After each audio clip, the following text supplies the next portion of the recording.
Liberando sus frenos.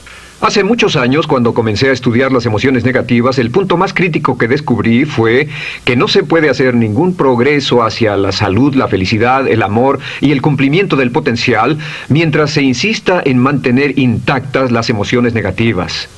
Y lo único bueno de las emociones negativas, si es que tienen algo de bueno, es que las emociones negativas no son permanentes. Lo dice hasta Sigmund Freud, no hay un lugar permanente para las emociones negativas en el subconsciente. En otras palabras, son visitantes indeseados. Son hábitos negativos o patrones de respuesta negativos que pueden eliminarse, y el punto inicial para eliminarlos es entender de dónde vinieron y entender cuáles fueron los factores causales, volviendo a la niñez temprana, que desencadenó el desarrollo de las emociones negativas y nos han dado como adultos una predisposición a ser negativos de una u otra forma. Esto nos lleva al condicionamiento de la niñez temprana. Recuerden que ya dijimos que el punto inicial de los patrones de hábitos negativos compulsivos e inhibitorios era la crítica destructiva. La crítica destructiva es el gran destructor. La crítica destructiva destruye a las personas en su interior y las deja caminando en círculos por fuera. Muchas personalidades han sido minadas y destruidas, mucha autoestima ha sido puesta de lado como resultado de la crítica destructiva más que cualquier otra cosa que podamos imaginar. La crítica destructiva es el gran asesino. Ahora, ¿por qué es eso tan malo? Sabemos que los niños en sus primeros años y al ir creciendo tienen una necesidad tremenda de amor y aprobación de sus padres. De hecho, muchos psiquiatras y psicólogos han dicho que la razón número uno de la enfermedad mental en los adultos es el retiro de amor o el amor no expresado. Sabemos que cualquier persona con prestigio, una persona que es importante para un niño, tiene un impacto enorme en ese niño, y los niños hasta la edad de 6 años tienen muy poca habilidad para discriminar entre una crítica válida y una crítica inválida. Lo que esto significa es que todo lo que diga un padre o un pariente mayor, o una persona mayor, cualquier cosa que diga una persona de prestigio o una persona importante para un niño es aceptada como cierta. Es aceptada como una representación válida de la realidad. Si una madre dice eres un niño malo, o si un papá dice eres flojo, si alguien dice no eres dependiente, o si alguien dice que somos estúpidos o tontos o feos, el niño no tiene capacidad alguna para discriminar entre lo válido y lo no válido. Ese niño acepta eso como una verdadera representación de la realidad. Va más allá de la mente consciente, va directamente al subconsciente y ahí se queda. Muchos de nosotros como adultos aún estamos viviendo en base a la información negativa que recibimos cuando éramos niños. Y después como adultos, ¿qué decimos? Pues decimos así es como soy, o siempre he sido así, o algunas personas dirán, pues es de familia, tu padre era así, los hijos son así, tu madre era así, etc. ¿De dónde viene? Nada de estas cosas es de familia. Por ejemplo, cuando estaba creciendo, mis padres habían sufrido la depresión, y la depresión les produjo un impacto enorme. Y cuando hablábamos de comprar algo, lo recuerdo muy bien, mis padres se ponían muy tensos y decían, no podemos pagarlo, no podemos pagarlo, no podemos pagarlo, no podemos pagarlo. Tenían una mentalidad de carencia, esta mentalidad de no podemos pagarlo toda su vida. Y luego yo crecí, y aunque nunca he experimentado la depresión, y la mayoría de ustedes, 10, 20, 30, 40 años después, aún estamos diciendo, no puedo pagarlo, no puedo pagarlo, no puedo pagarlo. Aún tomamos como base esas frases críticas, esas frases emocionales que usaban nuestros padres. Tal vez sus padres les decían como mi padre me decía a mí una y otra vez, nunca acabas lo que empiezas, nunca acabas lo que empiezas. Nunca acabas lo que empiezas. Eres un flojo, nunca acabas lo que empiezas. Y cuando fui adulto tuve muchos problemas para acabar lo que empezaba. Al acercarme al final de la tarea, comenzaba a sentirme ansioso y buscaba cualquier excusa por posponerla o retrasarla. El segundo factor que nos predispone a emociones negativas es la falta de amor. Sabemos que las personalidades de los niños se desarrollan al grado en que reciben una alta calidad y una alta cantidad de amor de sus padres. Existe una relación de 1 a 1 entre la cantidad de amor, la calidad de amor y una personalidad sana. Ese amor negado o la privación de amor es la causa clave de la infelicidad, la negatividad y la enfermedad mental en los adultos. Para que un niño se sienta realmente amado, el niño debe tener padres con buenos conceptos, y la mayoría de nosotros tuvimos padres que fueron víctimas de sus padres, que a su vez fueron víctimas de sus padres. Un escritor famoso dice que todo el mundo es víctima de una víctima. Todos son Víctimas de víctimas. Nuestros padres quisieron criarnos de la mejor forma posible, pero ellos mismos fueron víctimas de víctimas. Y para que un niño se sienta realmente amado, deben existir 3 condiciones. La condición número 1 es: los padres deben amarse a sí mismos. Los padres deben amarse a sí mismos. Recuerden, nunca le podrán dar más amor a otros que el que sienten por sí mismos. Si no se aman a sí mismos, no pueden amar a sus hijos. Si tienen un poco de amor por sí mismos, deben difundirlo en sus hijos. Si tienen poco amor por sí mismos y es absorbido por sus esposos, entonces, a veces, aunque deseen amar a sus hijos, no tienen amor que darles. Sus padres querían amarlos y en muchos casos no tenían amor para darles. Y eso es porque nunca lo recibieron cuando crecieron. El segundo requisito es: los padres deben amarse mutuamente. Para que un niño crezca sintiendo confianza en sí mismo, crezca sintiéndose amado, a salvo y seguro, debe crecer en un ambiente donde los padres se amen. No hay nada que le dé más temor a un niño que crecer en un hogar donde los padres peleen entre sí, donde los padres no se amen, donde haya dificultades, porque el niño siempre tiene una tendencia, primero que nada, ser una víctima, pues al niño se le grita y se le vocifera, y entonces cree que la razón por la que mamá y papá pelean es su culpa. Ahora, una investigación interesante: como hay muchas familias de un solo padre, la investigación interesante muestra que cuando uno de los padres se va como resultado de una separación o un divorcio, los niños que quedan invariablemente están convencidos de que la razón por la que el otro padre se fue se debió a algo que él hizo. Y es importante que si un matrimonio o una relación va a terminar y uno se va a ir, que el padre que se quede les diga a los niños una y otra vez que la razón por la que la relación no funcionó no tuvo nada que ver con ellos. Solo tuvo que ver conmigo y con papá, conmigo y con mamá. No tiene nada que ver con el niño. El niño necesita oírlo muchas veces antes de que se sienta confiado y seguro. Y por supuesto, siempre es mejor que un niño sea criado por un padre que lo ama que por 2 padres que no se aman. Una tercera condición que debe cumplirse si no quiere que exista la falta de amor es que los padres deben amar al niño. Los padres deben amar al niño. Bueno, esto parece muy obvio y muy lógico. La verdad es que, y esto es lo más difícil para usted y para mí como adultos, que ni siquiera lo pensamos, que es posible que nuestros padres no nos quisieron.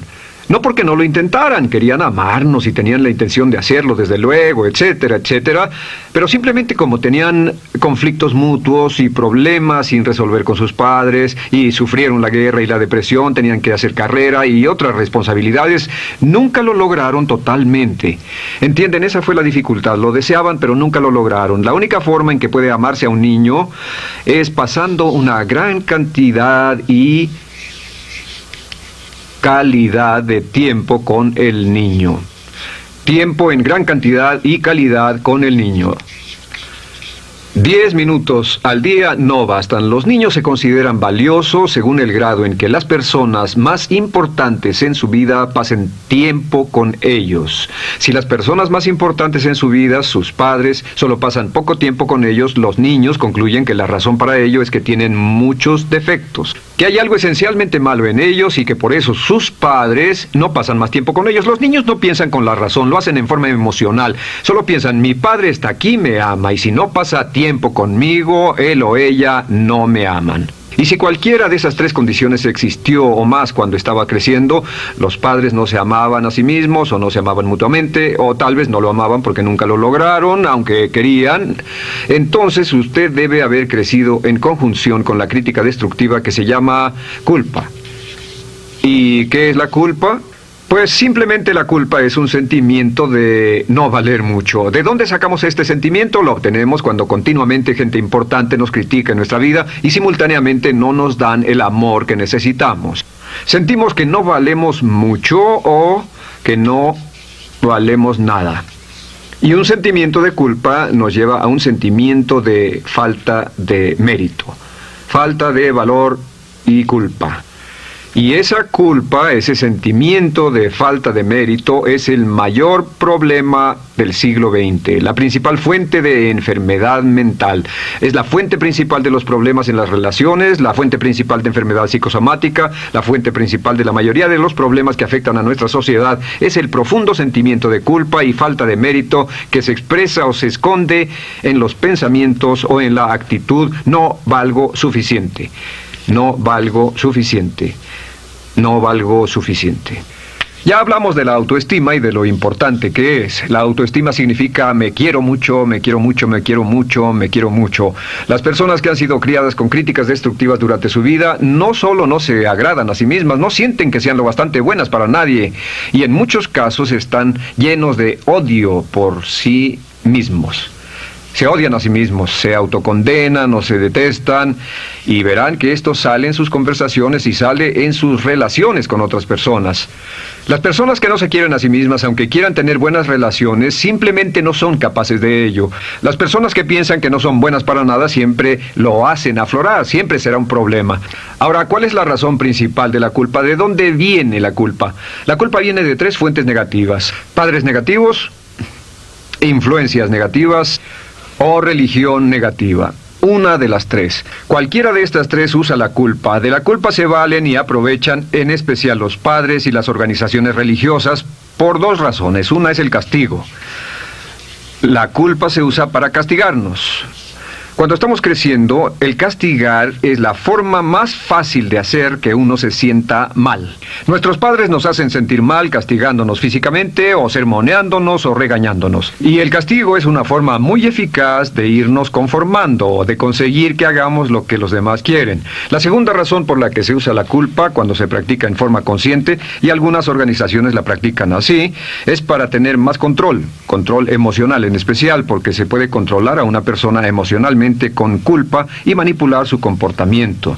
Hay muchas organizaciones que usan la culpa como una herramienta de control y manipulación. Si puede controlar a las personas con suficiente fuerza y en forma emocional, puede conseguir su dinero, puede conseguir su tiempo, puede conseguir su compromiso, demandar sus recursos, etc. Muchas organizaciones usan la culpa para aplicar un castigo. Muchas organizaciones de caridad que se anuncian por televisión, en especial las de causas benéficas que involucran a niños o a personas incapacitadas, usan un sentimiento de culpa. A usted le va tan bien que debe sentirse culpable por estas personas que sufren. O envíenos algo de dinero y eso se encargará de su culpa por un momento hasta que lo incluyamos en nuestra lista de correo, etcétera. Y la culpa es un estándar. ¿Por qué se usa tan comúnmente? Pues primero que nada porque casi todos nosotros la tenemos en mayor o menor grado. Y número 2, es fácil. La culpa es fácil. ¿Por qué nuestros padres la usan con nosotros? ¿Por qué nuestras madres la usan con nosotros? Nuestras madres pueden controlarnos con la culpa en un cuarto repleto. Nuestra madre puede controlarnos a miles de kilómetros por teléfono. Los padres usan la culpa en sus hijos porque sus padres usaban la culpa en ellos y así sucesivamente. Es lo más fácil. No existe un esfuerzo físico. Puede hacerse con una mirada o de reojo o una palabra. Ya sabe que las personas siempre buscan lo más fácil. Esté alerta. Ustedes han sido criados en un ambiente donde se les ha hecho sentir culpa y casi todos lo vivimos. Debemos entender que la culpa es como una letrina o bacterias emocionales negativas que se colocan en la raíz de su psique o su subconsciente y activan todas las demás emociones negativas: furia, odio, envidia, resentimiento, frustración y duda, temor, etcétera. Las crea y las activa a todas, y la forma para en realidad deshacerse del centro es exorcizarlo, extirparlo, y es lo que vamos a hacer el resto de esta sesión. Primero, ¿cómo podemos saber si nos criaron con sentimientos de culpa? Bien, a esto le llamamos la manifestación adulta de la culpa. Manifestación adulta de la culpa. Puede saber, probándose a sí mismo, cuánto de esto tiene. Número 1, la manifestación adulta de la culpa es que tiene sentimientos de inferioridad, sentimientos de inadaptabilidad y de no merecer las cosas. No siente que merezca que le pasen cosas buenas. Si una persona ha sido criada con crítica destructiva y se le hace sentir culpa, entonces cuando logra éxito, aún con un tremendo esfuerzo, tiene una tendencia terrible de sentir que no se lo merece. A esto se le llama, por cierto, temor al éxito. El temor al éxito es solo otra forma de decir que la persona que ha estado condicionada a pensar de sí misma como poco valiosa o no lo bastante buena, se siente muy incómoda cuando experimenta el éxito. Se siente muy tensa y a disgusto. Realmente si sienten demasiada tensión, comienzan a aspirar cocaína, a beber demasiado alcohol, se enredarán en comportamientos autodestructivos, tendrán una sensación tremenda de ansiedad, como si alguien fuera a descubrir algo de ellos. Hay un libro en la librería que dice, si me está yendo también, ¿por qué me siento como un impostor? Tienen el llamado síndrome del impostor. ¿Alguna vez ha tenido éxito en algo y la gente ha ido a usted a decirle, vaya, hiciste un excelente trabajo, o eso es maravilloso, aunque haya sido muy duro para usted, y sintió que los demás iban a descubrir, siente como que, es decir, que iban a descubrir que realmente no es bueno, que solo fue un fraude, solo un accidente, y por supuesto es lo que dice, fue coincidencia, fue un accidente, la verdad, no sé ni cómo lo hice. Hacen todo lo posible por huir de ese sentimiento de inferioridad y de no merecer las cosas. Estén muy alertas. La segunda manifestación adulta de la culpa es la autocrítica destructiva. Hay una línea de un gran poeta que dice, aquellos a quienes se les hace mal, hacen mal a su vez. Los niños a muy temprana edad, a veces a la edad de 2 o 3 años, comienzan a menospreciarse, se desgarran, hasta se golpean y se castigan físicamente si se les critica demasiado. Siempre dicen el equivalente de no valgo suficiente o no soy muy bueno, y se castigan a sí mismos. Y la crítica destructiva es un síntoma real de un sentimiento escondido de culpa e insuficiencia. El número 3 es que, fácilmente manipuladas por la culpa, las personas pueden jalar sus cordones de culpa en forma muy simple. Realmente vemos que existen 2 tipos de personas en el mundo, los lanzadores de culpa y los receptores de culpa. Invariablemente, estas personas se atraen mutuamente. Y por supuesto el lanzador de culpa es la persona que se identifica con el padre que lanzó la culpa, y el receptor es la persona que se identifica con el que atrapó la culpa. Pero los lanzadores y los receptores de culpa se unen, se equilibran perfectamente, se establecen y forman una nueva generación de lanzadores y receptores de culpa. Podemos decir que usted es fácilmente manipulado por la culpa porque ha estado muy bien condicionado. Su jefe puede tirar de su cordón de culpa, una persona en un autobús puede tirar de su cordón de culpa, una sobrecargo puede tirar de su cordón de culpa. Esté muy alerta a esto. La cuarta manifestación de culpa es que usted la usa. Usa la culpa y culpa a otro generosamente. ¿Por qué? Pues si ha funcionado en usted, la hará funcionar en ellos. Le parecerá que es un intercambio, un trato muy justo. Usa la culpa y la culpabilidad y se convierte en la base de sus relaciones con los demás. Cuando algo sale mal, les echa la culpa a ellos. Algo sale mal, culpa a alguien más. En cuanto hay un problema, busca a quién culpar. Un experimento muy interesante con la cámara escondida hace algunos años fue que hicieron una plancha de hielo y la pusieron en la acera sin que nadie los viera. No hacía mucho frío, pero lo hicieron y observaron cómo reaccionaban las personas cuando pasaban por ahí, cuando caminaban por ahí, llegaban a esa plancha de hielo, se desequilibraban y se resbalaban, y lo primero que hacían era observar a la persona más cercana a ellos, enojados, verdaderamente furiosos. En otras palabras, buscaban a quién culpar. Y si no había nadie cerca de donde habían caído, se levantaban otra vez, miraban a su alrededor, no había nadie, y entonces pateaban el piso, pateaban con fuerza y se iban. Nuestra tendencia natural cuando algo sale mal es buscar a alguien o algo a quien culpar, en especial si nos criaron con una culpa continua. Y la quinta manifestación es lo que llamamos lenguaje víctima. Ahora, recuerden que hablamos sobre la ley de concentración. Dice, lo que siembras cosecharás. También dice, si usas lenguaje de víctima, mantienes viva la culpa, la refuerzas, la edificas, la cultivas, la utilizas. El lenguaje víctima es lenguaje como no puedo, no puedo, no puedo. Cuando dice no puedo, no puedo, no puedo, envía un mensaje a su mente subconsciente, y la mente subconsciente comprende que está inhabilitado, que no tiene control, que es una víctima. Y cuando desea poder hacer algo, su mente subconsciente retroalimenta su mensaje y dice, no puedes, no puedes. Y lo segundo que dice es, tengo que, y otra vez no tengo control, no estoy a cargo.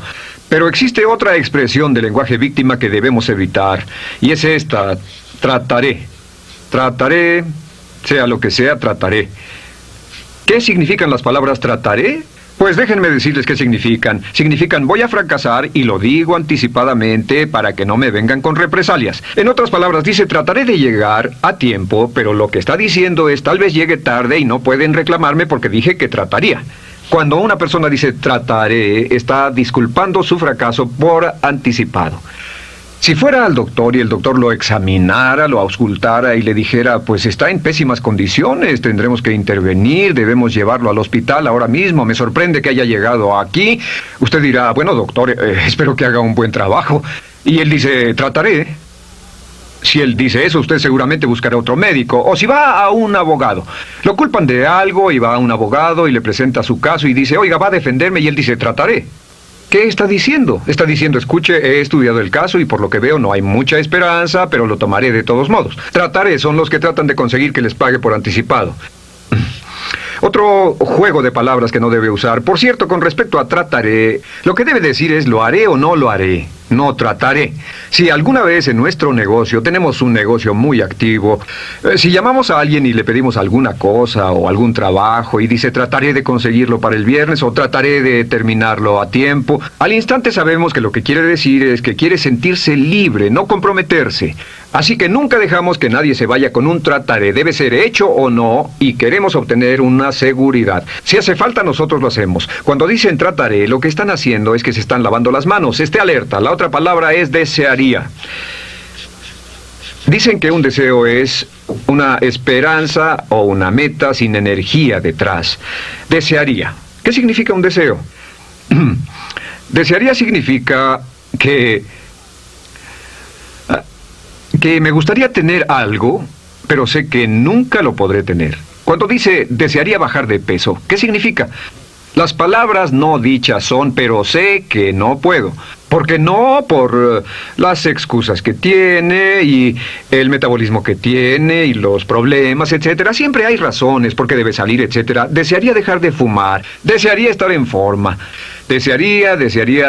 Cuando usa la palabra desearía, le muestra al subconsciente que esto es algo que no cree que le sea posible lograr o adquirir. Entonces el subconsciente descarta completamente esto como meta y no le da energía, ni motivación, ni impulso, ni deseo de lograrlo. Así que esté muy alerta al lenguaje víctima. Esté alerta a la expresión sí, pero. O lo haría, sí, pero. Alguien le dice, haga esto, y usted dice, sí, pero. La palabra pero, por cierto, es el gran borrador. Si una persona le dice, podría incrementar sus ingresos o incrementar su rendimiento, ser una persona mejor o más feliz o bajar de peso o lo que sea, no importa. Y usted dice, sí, pero. Lo que está diciendo es que está borrando toda la aseveración que ha dicho antes. Manda un mensaje a su subconsciente que dice, no hay posibilidad. Y no hace esfuerzo, no otorga energía, no ejerce capacidad alguna hacia el logro de esa meta. Y las personas que han sido criadas con culpa tienen 5 cualidades o 5 manifestaciones de adultos. Una es que se sienten inferiores, se sienten inadecuadas, sienten que no merecen que les pasen cosas buenas. Estén muy alertas a eso. El número 2... se autocompadecen continuamente, usan la autocrítica destructiva. El número 3, usan la culpa y la culpabilidad en ellos y en otros. El número 4, son manipuladas por la culpa. Y número 5, usan lenguaje víctima. Así que, ¿cómo nos deshacemos de la culpa? ¿No es sorprendente cómo se aclara esto? Este pizarrón, todo se borra. Tengo una varita mágica cuando me voy a sentar al escritorio. Entonces, ¿cómo nos deshacemos de la culpa? Para deshacerse de la culpa...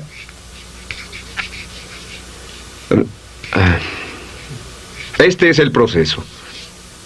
Tiene algunos pasos importantes. Número 1, el primero de la lista, elimine la autocrítica. Elimine la crítica autodestructiva. En otras palabras, nunca diga nada destructivamente crítico de usted mismo. No lo diga. Esta es la regla básica. El subconsciente acepta lo que diga usted como cierto, como un mandato. Así que no diga nada de sí mismo que no desee sinceramente que sea cierto. No diga estoy cansado, estoy gordo. No diga no puedo o debo. No diga nada a menos que quiera que sea cierto. Las palabras que van después de la palabra yo son las palabras que su subconsciente registra como mandatos, excepto cuando dice yo desearía o lo intentaré. Así que elimine la crítica destructiva. Siempre hable en términos positivos sobre usted. Me gusta mi persona, puedo hacerlo, lo haré, escogí hacerlo. Pero nunca diga no, no puedo. Número 2 es no dejarse manejar por la culpa. Rehúse ser manejado por la culpa. Porque cada vez que le permita a alguien que lo manipule por la culpa, ¿sabe qué pasa?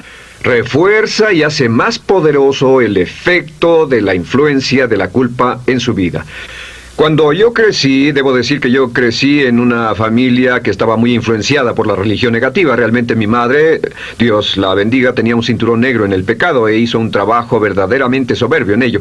Y yo tardé en sobreponerme. Cuando me casé con Bárbara, ella también venía del mismo tipo de familia y recapacitamos. Hay una hermosa respuesta cuando uno de los dos caía de nuevo en los viejos patrones. Decía, no tratas de hacerme sentir culpable, ¿o sí?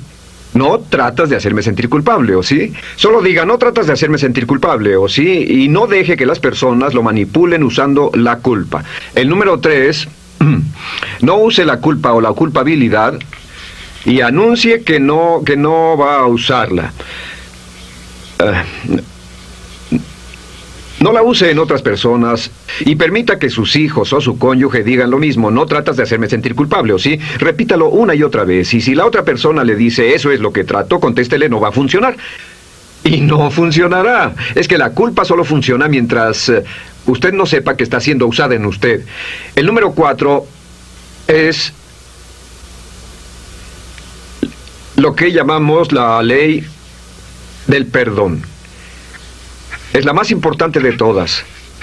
Realmente es el centro, es el meollo de toda esta sesión. La ley del perdón simplemente dice que usted está sano mentalmente hasta el grado en que pueda perdonar libremente y olvidar las ofensas. Que su habilidad para perdonar a los demás es la clave que determina su felicidad y su éxito en la vida. Su habilidad para perdonar a los demás es la única forma de eliminar la culpa. Su disponibilidad para perdonar a los demás y olvidar ofensas es el determinante más importante de si usted está o no totalmente integrado y es un adulto que funciona como ser humano. Porque la tendencia de culpar y de guardar rencores es una tendencia patológica infantil que la poseen todas las personas que están enfermas mentalmente. La habilidad para olvidar, para perdonar libremente, es la marca del ser humano realmente iluminado. Ahora, acepte eso como real. Hay 4 personas a las que debe perdonar. Número 1, perdone a sus padres.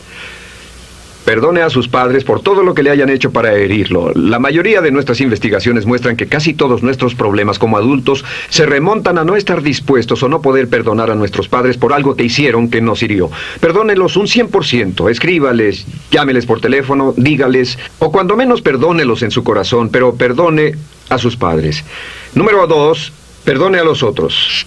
Perdone a todos los demás. Perdone a todos los que lo hayan herido de algún modo, por cualquier cosa, y déjelo así. Ahora, hay muchos que dicen no puedo perdonar a esa persona por lo terrible que me hizo. Pero recuerde esto, el perdón es perfectamente egoísta. El perdón no tiene nada que ver con la otra persona, solo tiene que ver con su paz mental y con su propia integridad mental. Número 3, perdónese a sí mismo. Perdónese por todas las cosas débiles, tontas, insensatas y estúpidas que haya hecho, porque todas las personas han hecho cosas tontas, insensatas, estúpidas y ridículas, pero perdónese en un 100%. Y finalmente, la última parte de esto, si ha hecho algo que hirió a alguna persona, vaya a disculparse. Es sorprendente el hecho de vidas que se arruinan año tras año por personas que no tienen la fortaleza intestinal, las agallas y el valor para decir lo lamento. Una de las cosas más importantes es desarrollar carácter hasta el grado en el cual hacemos las cosas que son muy difíciles para nosotros, hasta el grado en el cual hacemos las cosas que sabemos que están bien, aunque sean difíciles, en especial cuando son difíciles emocionalmente. Y la clave Para deshacerse de la culpa, la clave para ser una persona total y completamente positiva es perdonar a los demás. Perdone a las personas con quienes ha sostenido una relación. Perdone a sus jefes anteriores. Perdone a los amigos que lo han herido. Perdone las inversiones que estuvieron equivocadas. Perdone a los jefes que lo despidieron. Perdone a sus padres. Perdone a todo el mundo. Desarrolle una actitud hacia la vida con la que rehúsa guardarle rencor a los demás.